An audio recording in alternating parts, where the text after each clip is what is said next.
All right. In this video, I'm talking about slant and how important it is for your handwriting. I follow the handwriting subreddit on Reddit, and I look at pretty much every post that's posted there. And a lot of people post a picture of their handwriting and they say, "What can I do to improve? How can I improve?" And the truth is that there's maybe a few special things that someone could tell, individuals to improve on. But unless you've really reached a high level of handwriting or penmanship, there's probably a lot of basics that everybody can adhere to and practice to improve their handwriting. And slant is one of those basics, one of those fundamentals that almost everybody could work on. And if they worked on it, their handwriting would improve, 10x. So I have two words here. Well, I have slant written twice. And one of them is obviously written with good slant, with consistent slant, and one's written with inconsistent slant. So the first one, you can see in the S, it's kind of hard to tell where the slant is on the S, and this one might not be good. I don't exactly know. I haven't worked on the S very much lately. But the other letters, it's a lot easier to see where the slant lines are. And I'll actually get my ruler here. I actually have right here, and I'll draw them. So on the L, I'll just draw it in here. And then the A. Now these won't be perfect.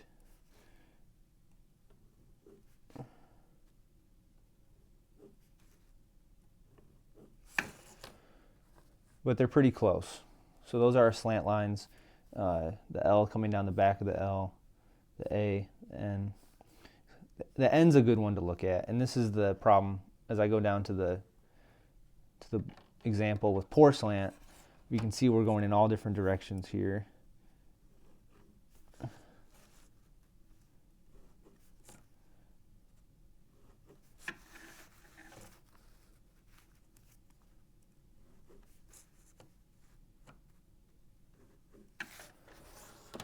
All right, so that really illustrates the difference in these two samples here. And the N is one that I want everybody to look at because this is probably the most common slant issue, the N or the M, where you have the first stroke, the first downstroke of the N is pretty good. It'll be on slant. And then the second one will almost always become vertical as the writer starts to go on to the next letter. Instead of bringing it down, because it takes a little extra care to do that, they just start moving on to the next letter and they kind of come out horizontal, which results in a vertical downstroke instead of that slant that you're looking for. So that's really the basics of the problem. How you practice this is going to depend on what type of penmanship or handwriting you're working on. If you're working on cursive, most cursive scripts tend to be on they say 52-degree slant or something in that ballpark. I don't measure that. I don't have a protractor when I write. I just kind of turn the paper so that a good something in the area of 50 degrees, 52 degrees is coming towards my body, so that all my downstrokes, this direction right here is actually coming towards my body. So the paper is actually turned on this desk right now.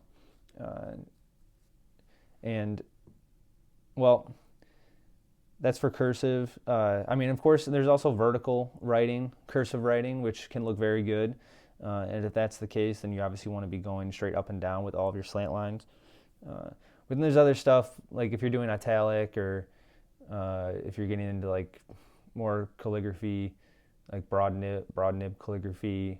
There's so many different scripts that you could be working on.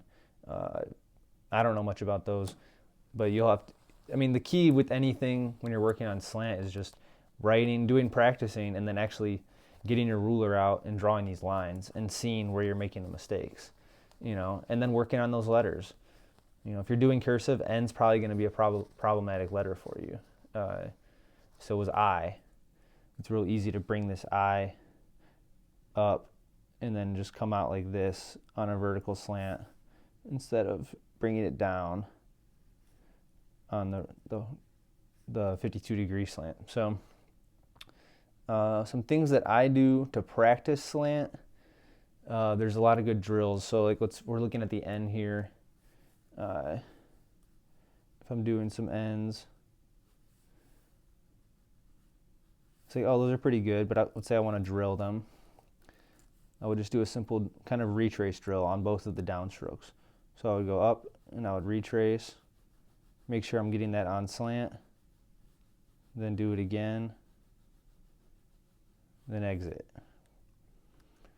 And that's just it's kind of giving you extra time to think about, all right, I want to get this on slant, then I want to make my next stroke, get that on slant, then I'll make my exit strokes. And you can do that in a line as well. So you can do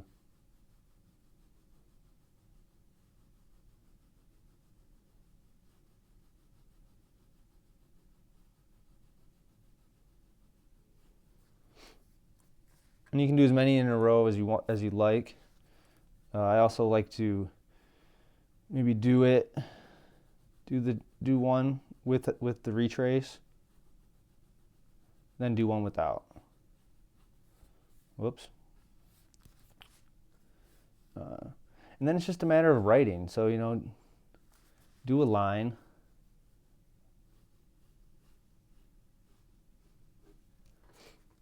And then get your ruler out.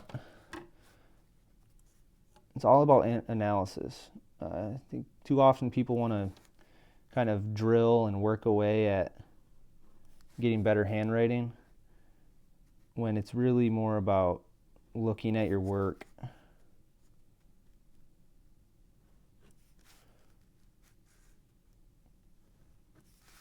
It's amazing when you look at your work, when you study what you do, how your body kind of figures out how to correct it.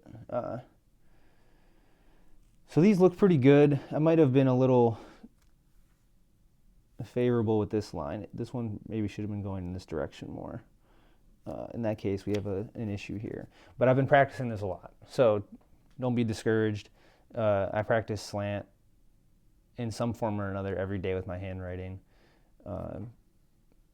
And this is the kind of slant you can achieve if you are serious about it. And like I said, this will improve any handwriting. It'll be a huge improvement if you can achieve consistent slant in your writing, especially cursive. It's so key. Your script is it's just gonna pop. It's gonna look so much better, and it'll answer that question of how can I improve my handwriting. Start with slant. It's a great way to start.